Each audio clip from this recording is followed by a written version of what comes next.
while I click record. Okay, now we are recording. So getting back to basic tracers here, I'll go ahead and click tracers with AMP. At the top, my products, that will get us right into our application. For those of you who are brand new to Tracers with AMP, Tracers is our auditing tool.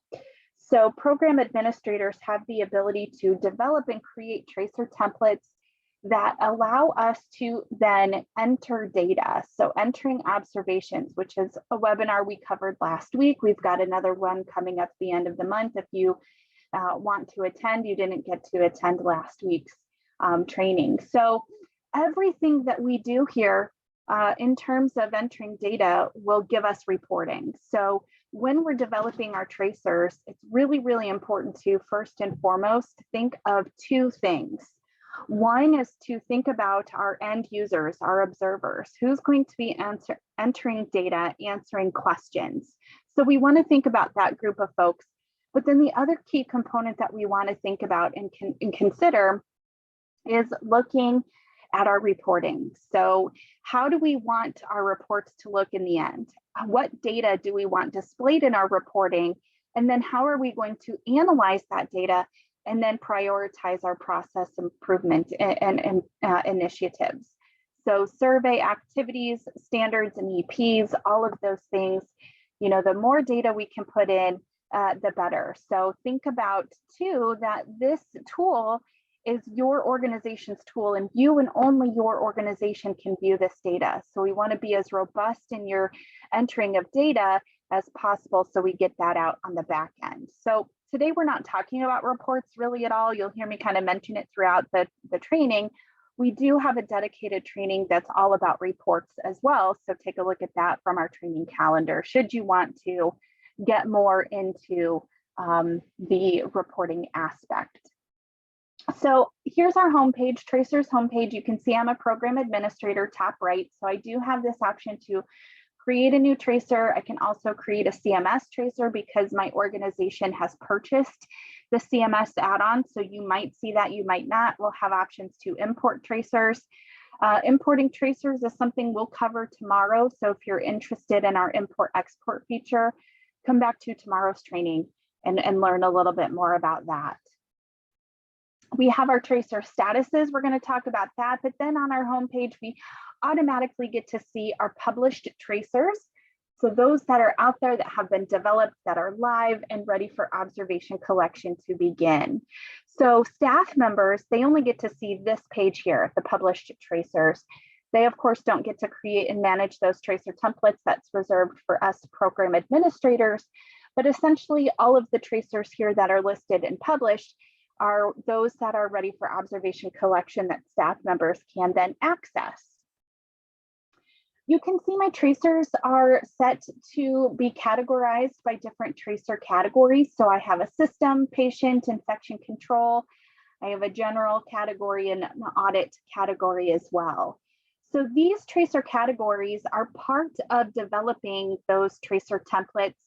And the main reason why, one, categorizing our tracers on the homepage, but then two, also categorizing them for reporting. So tracer categories might be one of those ways to help us report, but then also organize our tracers on our homepage here. We do have a favorites feature. So if you wanted to favorite a tracer, maybe one that you're going to be utilizing more than others, you might want to click the star next to that tracer, and then it would become a favorite. So right now, my medication compounding tracer is my favorite. The blue star is enabled here. If I wanted to, let's say I want to take my Cloudy Bundle tracer, make that a favorite, click the star, it's now at the top, deselect or click the star once more and it will remove. So you have the ability to create a customized tracer homepage for you and only you by selecting those that are your favorites.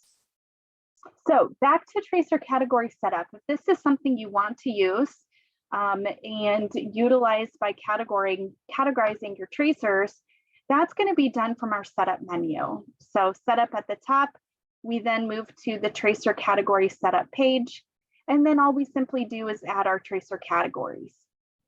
So be thinking about it from maybe a perspective of categorizing your tracer templates for ease of use from the end user, the observer perspective, go to this category and here's your tracer.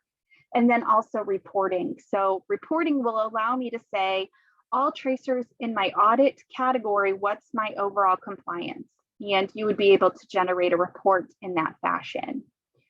So simply enter your tracer category name, click save, and that will then begin a list of tracer categories for you. You'll then have the option to set a default. So your default basically means when you create a new tracer template, the category that's selected as your default will be the default category. Of course, you can change from there, but you can set a default category as well. Categories are fully customizable. So you'll have the ability to come in, add these, change these, update them. If you've got existing tracer templates that are not categorized and you want to change them moving forward, do that. It's totally okay to do that and change and update your tracer categories as appropriate. The data and the reporting will just essentially follow suit. Okay, so tracer category setup. So that's one of the things to consider. I'm going to go back to tracers and observations here, and I'm going to go ahead and start a new tracer template for us today. So create new tracer will open up our tracer form. And essentially these pages are just that. It's a form. You fill out the form, you enter your data, and then you click publish and you're ready for observation collection to begin. So it can be very simple, but it also can take some time to develop a quote unquote good tracer. So a good tracer meaning that it's easy for those observers to enter data.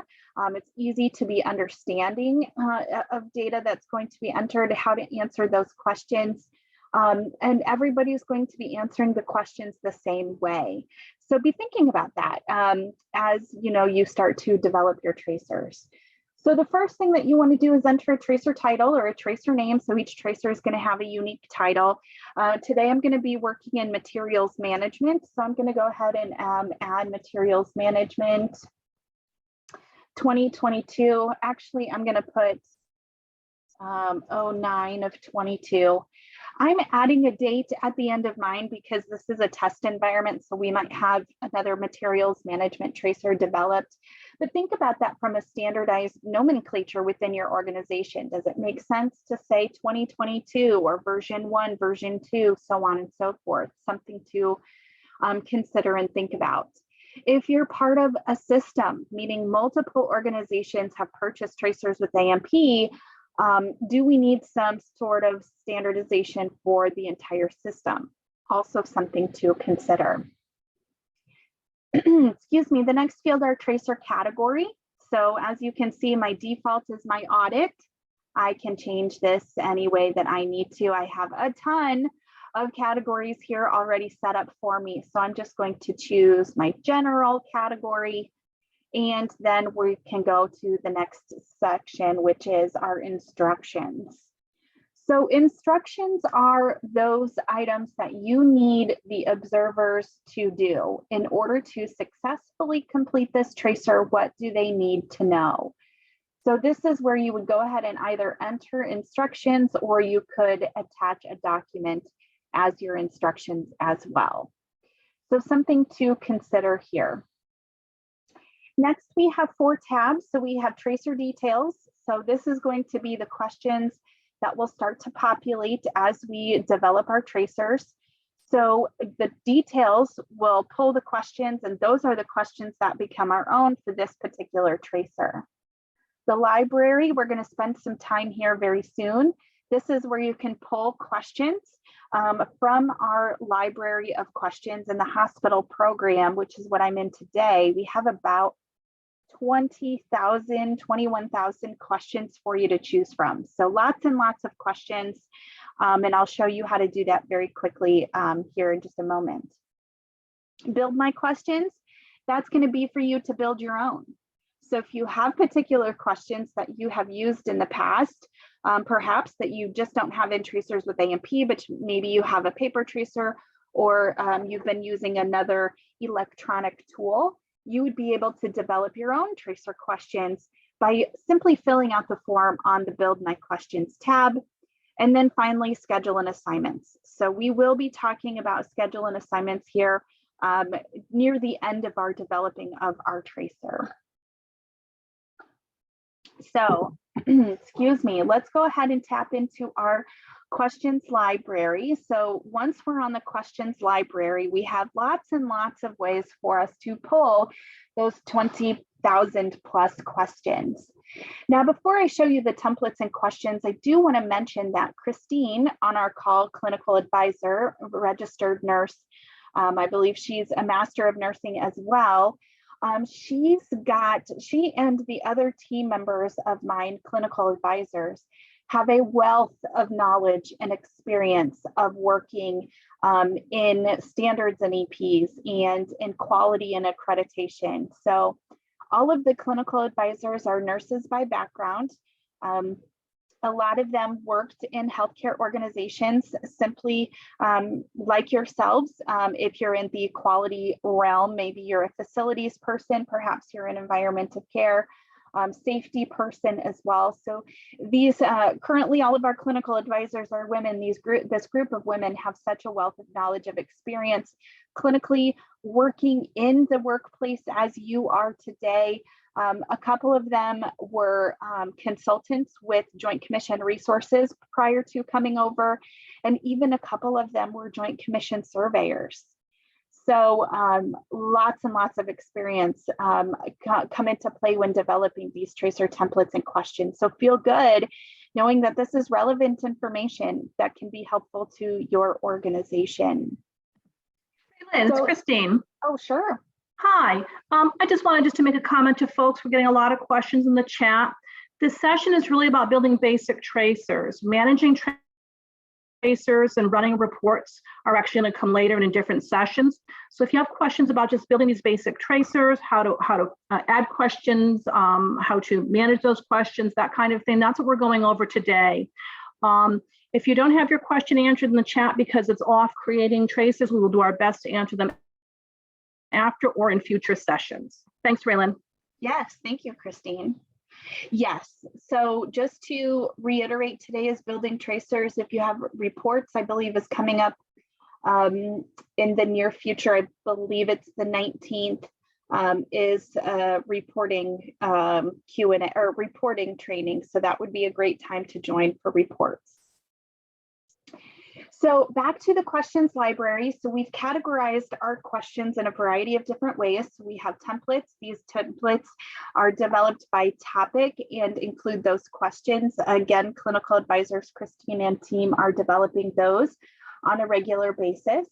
My tracers is going to be those that you within your organization have developed. So once you publish a tracer, that then gets put in the My Tracers section. So you can reuse tracers, reuse section templates and questions and things like that as needed. You can search for questions based on chapter standard EP.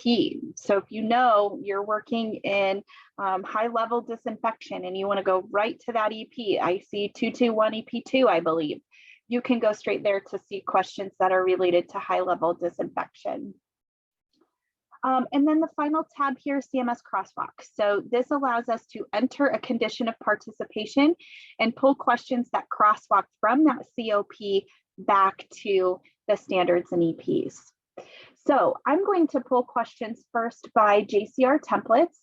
So we have 130-ish templates in the hospital program to choose from. So you can sort through these, kind of scroll through and look through them. We have environment of care. We had COVID tracers. Looking down, here's a high-level disinfection tracer if you wanted to go straight there. So a variety of topics and things to choose from. Now, we do have a resource in our resource library that's titled Tracer Template Index that has a list of all tracer templates and all programs that are available. So you certainly could review those if you wanted to do that and pick and choose. If you are looking for a specific topic or template that's not here, readily available, that would be a great time to reach out to customer support or your implementation advisor and request a tracer template on a specific topic, as we're always taking requests, and then we'll add them to the list, and then our clinical advisors can work on those as time permits. Again, I'm going to be focused on materials management. This one was just developed 2 weeks ago, maybe a week or two ago, by one of our clinical advisors, Monica Caruso. And that's the one I'm going to focus on today, materials management. So I've selected JCR templates, I've selected the materials management template, and now it tells me I have 23 questions to choose from.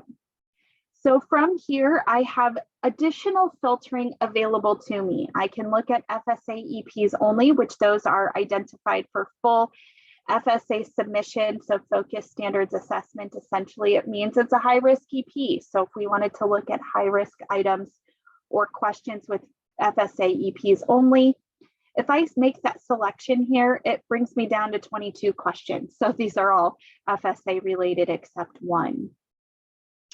If you've opted to download your RFIs, so your requirements for improvement from your most recent Joint Commission survey into our application, you would have the ability to sort and filter for based on those EPs that were marked or flagged as RFIs from your survey. I personally don't have any RFIs downloaded in my training site, but you would have the ability to do that on your site should you have done that download. You can also search for a specific question. So if you wanted to search for a specific question or a specific keyword or phrase in a question, you could certainly do that here. So let's say I just wanted to focus on questions that had the word floor in it. So I have 2 questions on my materials management tracer that specifically relate to the floor. So I certainly could search for questions that way. Right now, these filters, these checkboxes and question search, that is only going to search questions in my materials management tracer. However, when you first came in, you were selected on all JCR tracers or templates, excuse me, and that would search all of them. So if you wanted to do something globally to search all questions with the word floor in it, you certainly could do that by first selecting JCR's templates and then using your question search.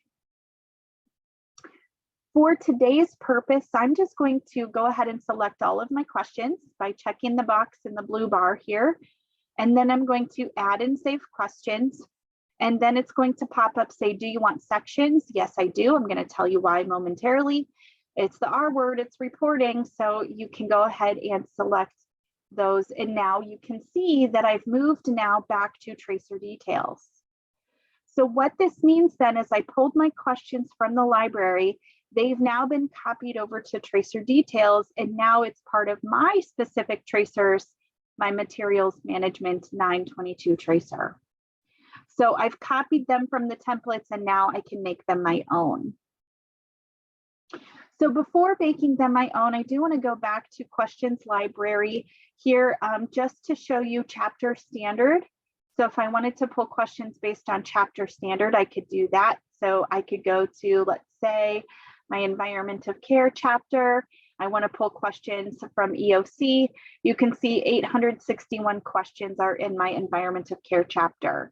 So I could sort and filter through that if I wanted to, or I could go to a specific standard. Let's do 211. Now I'm looking at 118 questions. I can still filter by FSA EPs, RFIs, and question search. I even have the ability to go right down to the specific element of performance.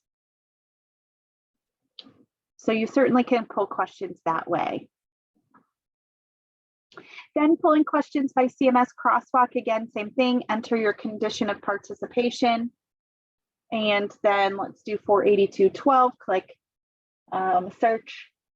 And now I'm pulling questions that crosswalk back to that condition statement or condition of participation. Okay, my tracers, again, just to reiterate, those are the ones that I've got collected already. So my medication compounding was my favorite, that would be here. So I can then pull questions and reuse as needed. So my tracers. All right, getting back to tracer details now. I've pulled questions from the library, clinical advisors created them, And now it's my job as the program administrator for my organization to then take these questions and customize them and make them my own. So that's going to be the next section of our training here, to how do we then take them and make them our own. But before I do that, there's been a lot of chat going on. So I want to make sure that if there's anything we should discuss, Christine and Faith, that we go ahead and do that. So I'll pause a moment and see if there's anything to discuss. No, Raylan, I think you can go right ahead. There's nothing that's of one particular topic. There's just a variety of questions. So go right ahead. Awesome. Thank you. Thank you.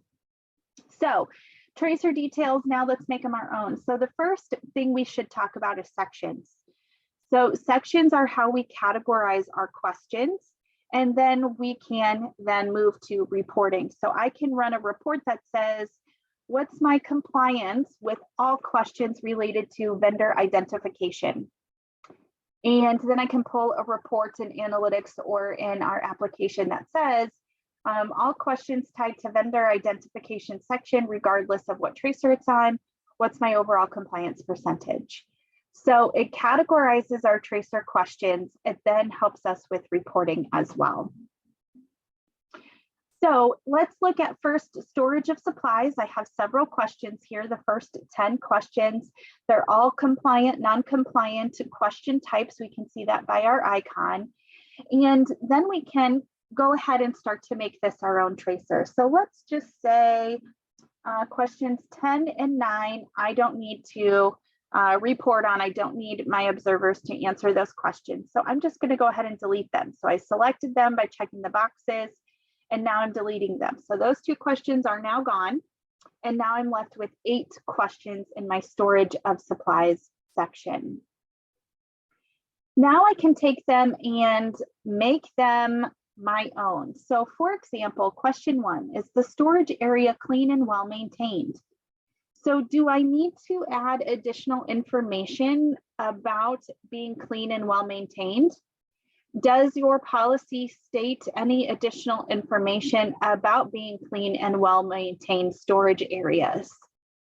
That's when we would go ahead and add our policy information here, or any additional details as to how we need to manage and ask that question and answer that question, compliant, non-compliant. If there was instructions that you wanted to add to your question, you could do that as well. So instructions go here. So how to answer this question. So we would go ahead and add that here. So storage area. Perhaps you want to say something about if it's one specific item that is out of compliance. Do you want to do that? You can then add that here. Or if you wanted to say, look at everything from top to bottom, from the ceiling tiles all the way down to the floor and in the corners, if you need to be that specific with this question, you can certainly do that. And we recommend that you do that as well. So being able to add either instructions or update your information, your questions themselves. Raylan, can I jump in real quick? Sure.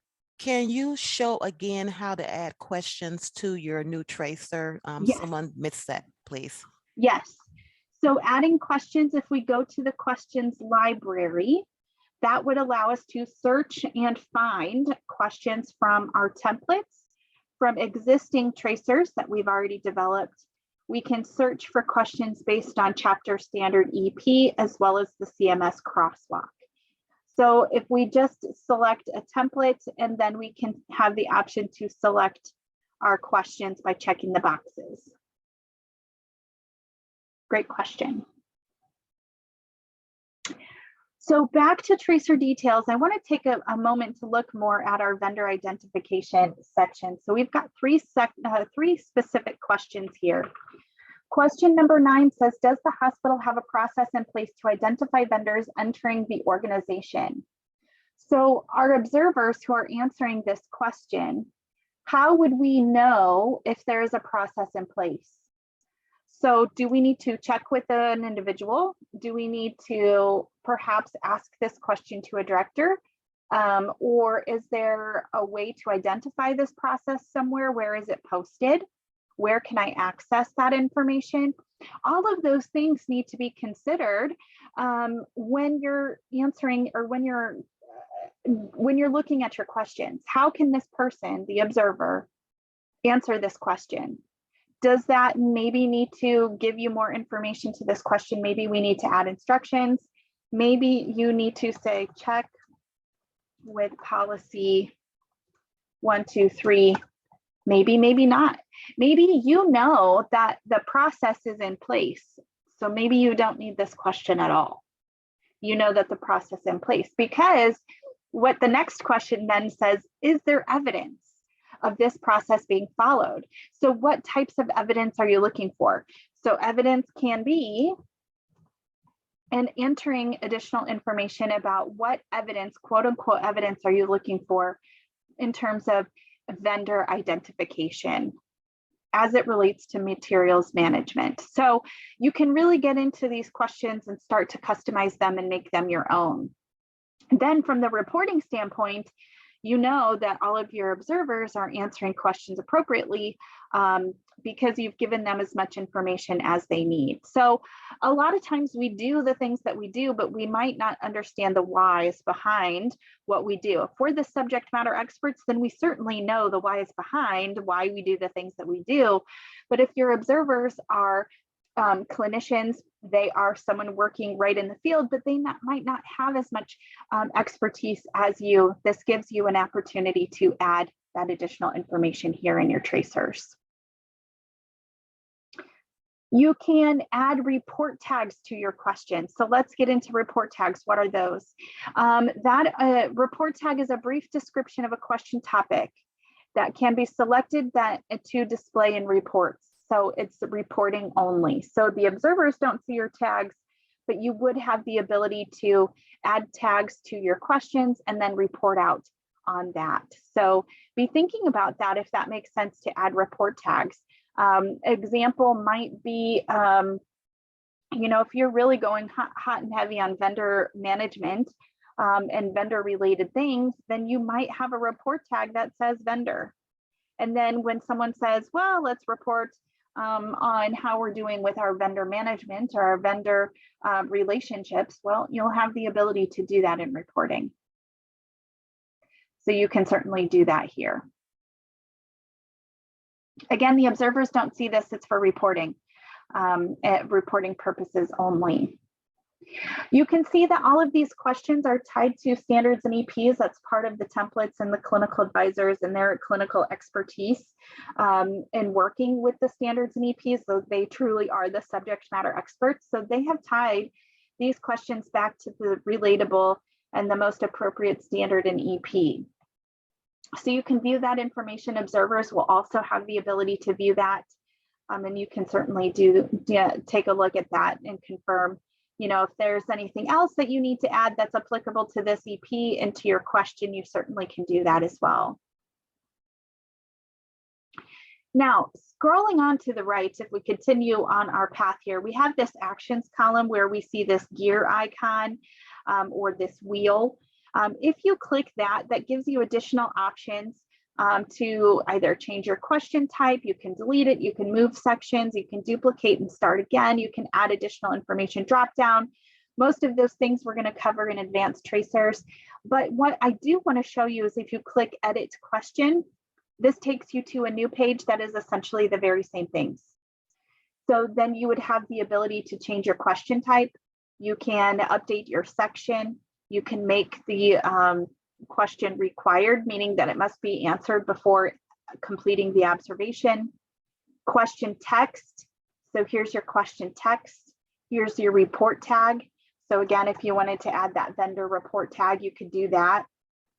You could even get creative, putting tags as in your CMS regulations. Maybe it's a state regulation you wanted to add here to your report tag. Maybe it's an internal process that you're trying to report out on. Are we compliant with policy 123? Putting your policy numbers here if you wanted to. You can get as creative as you want with your report tags, your instructions, of course. If we scroll down just a little bit, you're going to see this section called EPs associated with this question.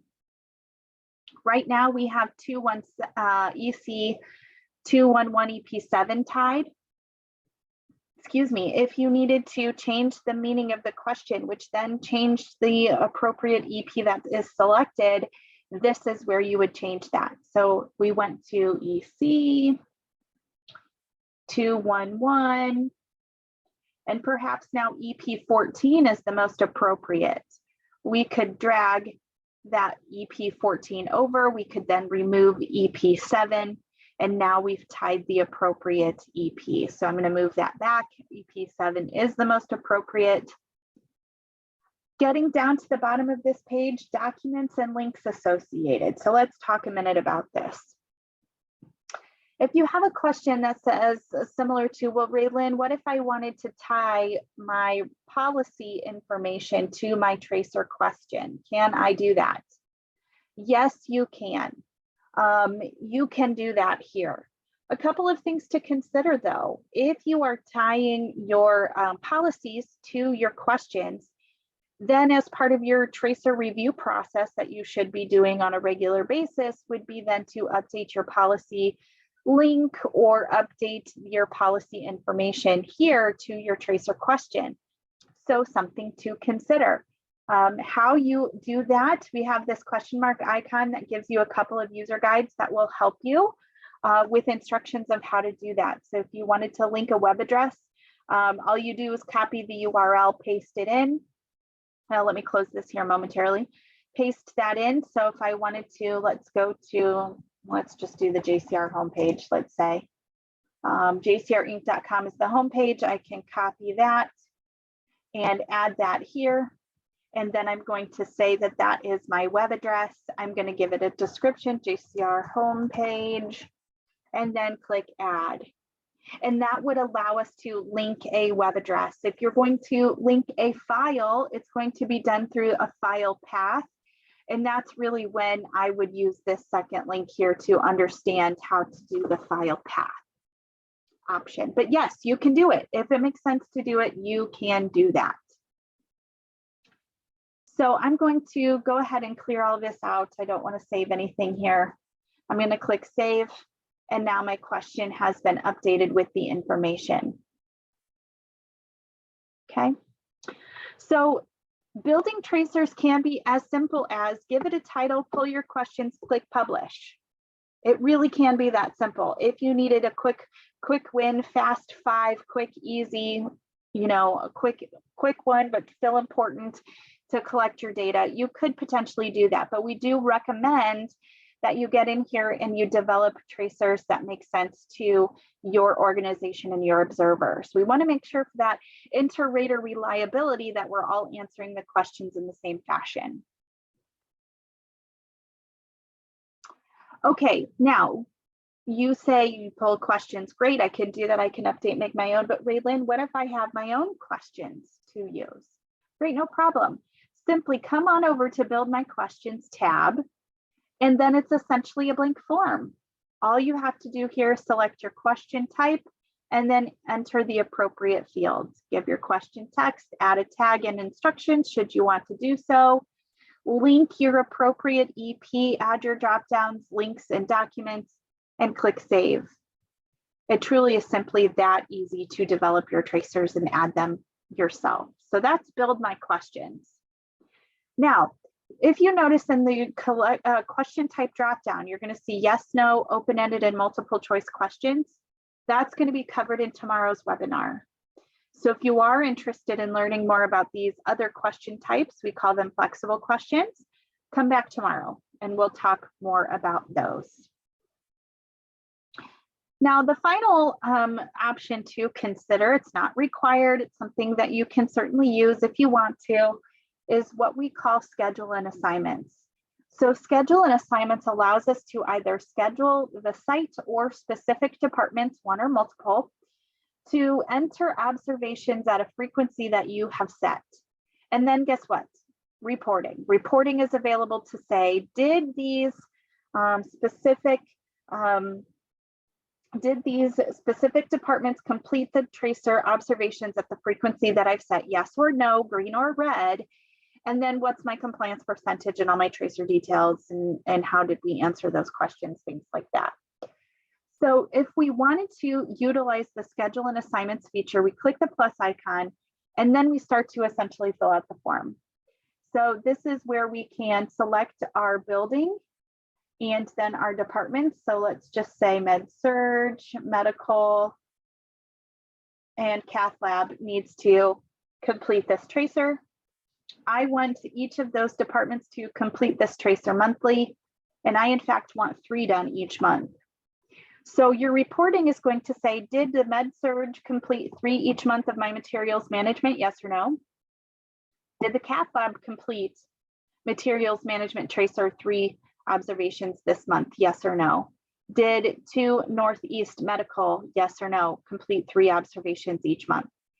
So one or multiple departments can be added here to the schedule. So the frequency and the expected number of observations to be completed. On the right, we have notification email recipients. So you can certainly add email recipients. They essentially are going to be receiving notifications, in this case monthly. They're going to get an email at the beginning of the month that says, hey, these 3 departments need to complete 3 observations for the medical materials management tracer. So I'm going to go ahead and start searching for Christine's name. So Christine Sutter, here she is. So if I were to save this, Christine would then get an email every month that says these 3 departments need to complete materials management tracer 3 each month. I can add email comments to her too. So I can say, hi, Christine, and then any additional information that might be relevant to this schedule. Schedule and assignments is only for reporting purposes. It has nothing to do with the completed observations that have been entered. It has nothing to do with the data that's been collected. It just simply is a way for you to track and trend. Are your departments completing this tracer at the frequency you need them to, yes or no?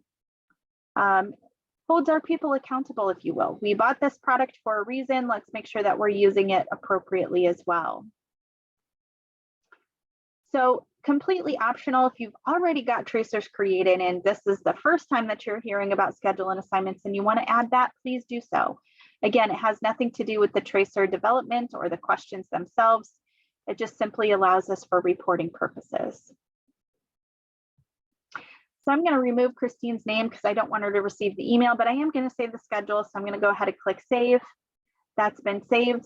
And now it's time to finalize my tracer. So I have added my title. I've got my tracer category. I've got my sections. I've got my questions, my tags.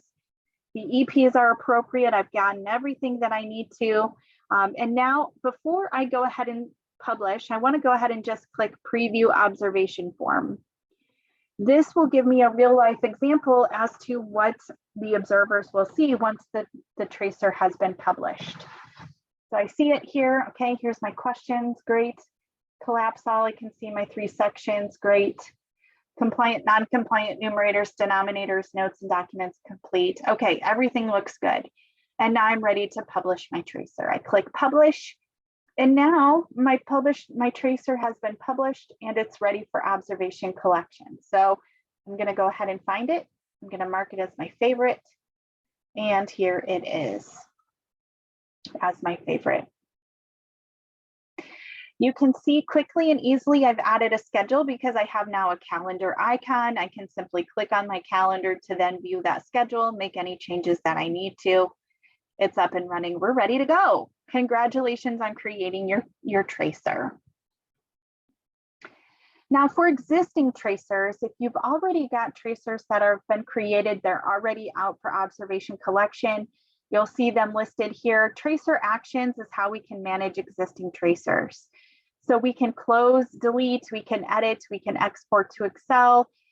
Guest access is where we would access those guest links for our guest users. If we're utilizing that feature, schedule and assignments, we can update the tracer category from here as well as printing. So we really have the ability to manage our tracers appropriately. So let's talk about editing tracers first. So I just created materials management, but I noticed a typo. So I'm going to go ahead and click my pencil icon or I can come in and edit here.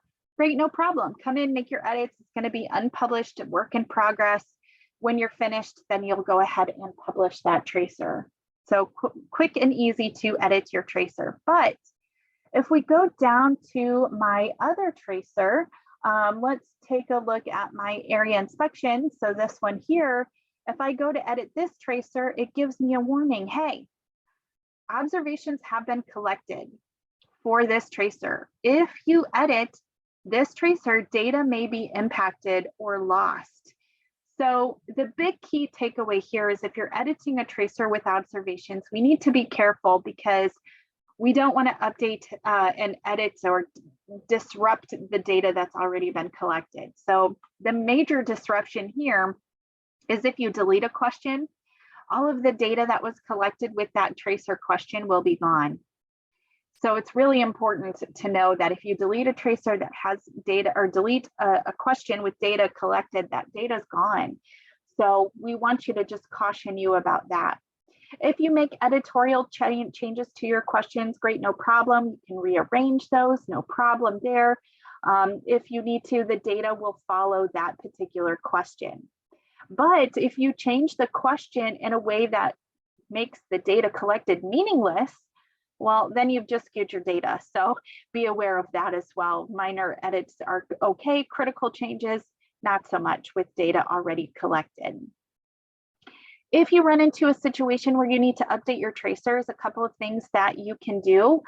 One, quick and easy, click the user guide, edit a tracer with observations. That will help you walk through those steps of how to update your tracer. The other way is to join us at the end of November for our standards update training, because that we go over that process in depth of how to prepare for a standards update, specifically looking for the January 1 of 23 standards and things like that. So just be aware, any implications, any tracers that are edited with observations do have direct relationships to the tracers data that's been collected. Okay, so let's talk about our statuses. So editing will make them unpublished. Unpublished means those are your work in progress. You're not quite ready for observation collection yet, but you're working on it. Once they're published, observation collection can begin. Now, the other two statuses, closed and deleted, that's how we would go ahead and manage our tracers. So let's say, you know what, we are finished with the environment of care tracer here. So I need to go ahead and close or delete it. So closed status means no new observation can be collected. However, the 489, in this case, observations that have been entered will still populate in reporting. So no new observations, however, existing data will still flow into reporting. The deleted status, that means no new observations collected and data that is already entered will not flow into reporting. These statuses are fluid, they're interchangeable. You can switch them and go back and forth between them as much as you want. So if you accidentally delete a tracer, no problem, it's a status change. You just simply undelete and go back and do with as you need. So it is not a hard delete like it is if you're editing tracer questions. It is a status change only. So something to think about if you're brand new, you may want to consider doing this as part of familiarizing yourselves with tracers in general. So I had one help system that I worked with brand new. They decided to create a fun tracer. So it was like, how many cups of coffee have you had today? Or have you been on a vacation recently? Where was the last place you went on vacation? So something totally outside of standards and EPs and outside of survey activities. They really just wanted their observers to get familiar with utilizing this product. Once they were finished with that, they got to generate some reports to see what that looks like. And then they simply moved it to the deleted status. So now it doesn't impact their reporting at all, one bit, but they used it sort of as a playground, if you will. So something to consider there. So come back to standards updates training at the end of November to learn more about existing tracers and how you might want to manage those for a standards update, because we'll definitely go into more detail about that then. All right, next topic to talk about is managed system tracers. So managed system tracers is only available for those organizations who have purchased more than one license for tracers with AMP. So think about that. If that applies to you, it may or may not apply to you. You're going to have access to more than one site in order to utilize the managed system tracers feature. So you can see I have a lot of sites in my demo site. And if you are part of managed system tracers today, you may see a lock or unlock icon next to your tracer templates. So that's going to be the dead giveaway if we're utilizing managed system tracers within your organization. Essentially what managed system tracers is we go to the setup menu, go here. Essentially what it is it's a locking and a copying feature that allows you to take a tracer that you've developed and copy it to other sites within your organization. So if you are a system leader, someone who manages at a system level, you have access to all of the sites within your organization. Let's say you want this materials management tracer to be done at all of your sites. Okay, great. Utilize managed system tracers to do that. All we would have to do is one, select our tracer, two, select the lock or unlock. I'm going to tell you right away, most of the time you're going to be utilizing the lock feature. That's what we recommend. You select your sites to which you want to copy, and then you click finish and you're done. It's really, truly simply that easy. Now, the lock and unlock, let's talk about it. So not only is this a copying feature, but then it's a locking feature as well. So if you are that system person and you want all sites to be entering the same data across the board, then I would recommend that you lock your tracer. The reason for that is because we now have what we call a parent or a master site and then copied sites. So any program admins who have access to the copied sites, even though they're program admins, they cannot make changes. Only those program admins who have access to what we're now going to call the parent or master site will have the ability to manage that tracer. So it locks it down. Everybody's going to answer the same questions the same fashion. And then guess what? In reporting, we're all going to report out on the very same questions. Another reason why you might want to use the locking feature is also because of editing the tracer. If you do need to make an edit or a change, then all of the sites to which that tracer has been copied will also get the updated version. So essentially it allows you to manage the tracer at one place, but it impacts all of your sites. So if I were to do this, if I were to finish the 3-step process, and then I updated my tracer for whatever reason, all of these sites in step 3 that I've selected and copied will also get those updates as well. So think about it from a manage tracers from a parent or master, and then your child or your copied sites. So I'm the parent, I'm the master site. Typically what we see is the corporate site. So if you're a system person, you might have a corporate site. You would want to develop your tracers on your corporate site, copy it to all of your affiliates or your system sites. And then you, as the system leader, you or a couple of you, would be the ones to manage that tracer for the entire system. So it's a unique feature that we have available to those who have access to more than one site. If you're not a system person, you don't have access to more than one site, this feature will not be available to you. So the quickest and easiest way is to just look at your site dropdown. Do you have access to more than one site? Yes, then you can use that. We do have a corporate site here. So that's the site that we would quote unquote use as our master, and then copy it to all of our affiliate or our system sites from there. So to learn more about the Managed System Tracers feature, come back tomorrow. We'll go into a little bit more depth. We'll actually do it. We'll show you how it's done. If you are a system person and you want to explore managed system tracers, reach out to customer support, reach out to your implementation advisor, and we'd be happy to have those one-on-one discussions with you as it makes sense.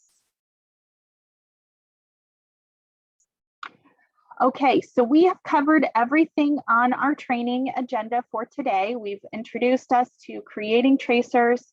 We've introduced us to managing our tracer templates with our tracer statuses.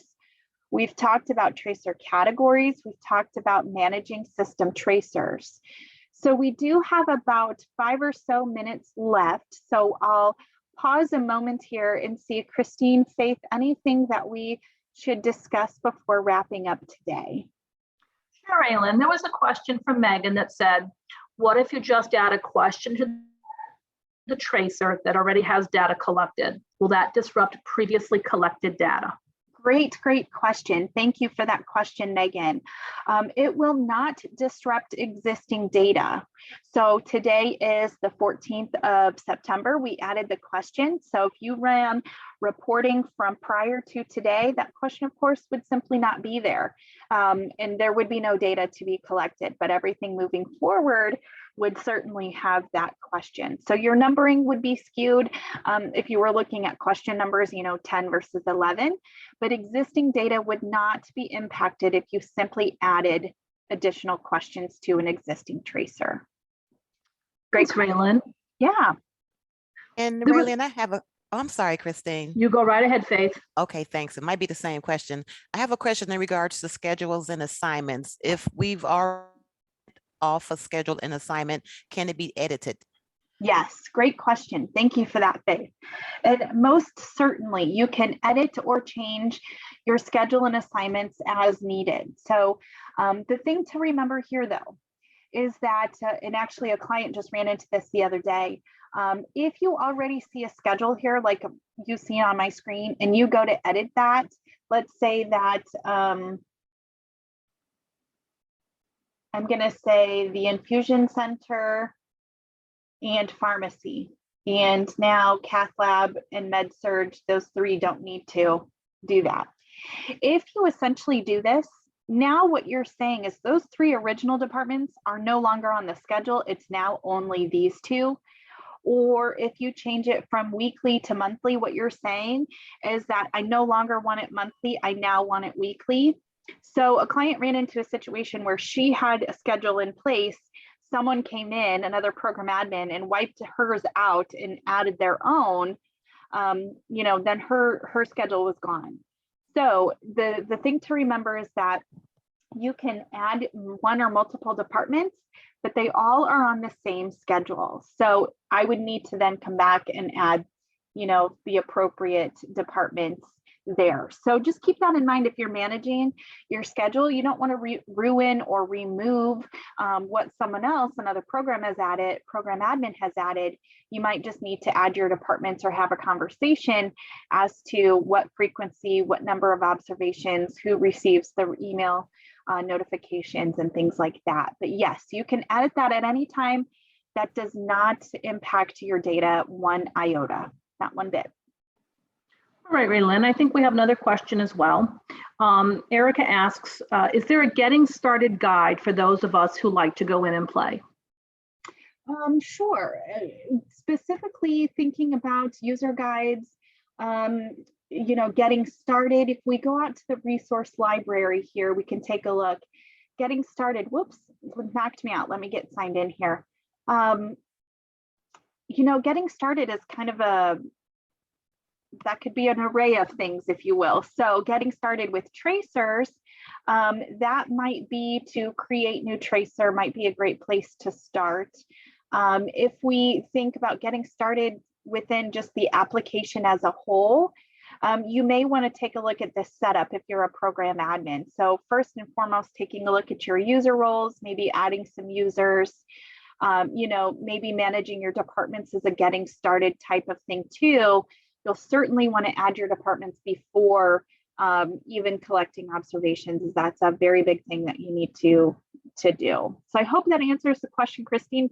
Definitely chime in if you think there's more to be added there. No, thank you. And I think that that was most of the questions. Great. That's it, Raylan. Okay, great. So just to recap today, going back to our portal and our resource library, I already have it up. We go to our tracers for program admins. Create new tracer is a great place to start in terms of user guide and videos. Here's our tracer template index that I had mentioned previously. So certainly reach out to the resource library. It's here, it's up to date, it's readily available. Don't forget, we also have our Q&A sessions. So I think that's coming up next week. Maybe it's tomorrow. Ooh, I don't remember. Let's take a look. And that's where you submit. It's tomorrow, your Raylan.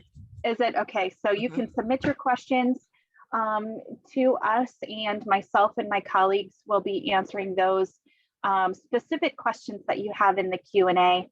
So lots of places to get started there. And then going back to the portal, don't forget our customer support information. So they are going to be readily available to answer your questions as needed. And with that, I will bid you farewell. Thank you so much for joining us to learn more about building basic tracers. I hope this was helpful, insightful. Again, 2 things to think about: your observers and your reporting. And then please join us again in the future to learn more, specifically tomorrow, advanced tracers, if you have the time and availability to do that. So thank you again. I'll stop sharing and end our webinar. Take care, everybody. Talk soon.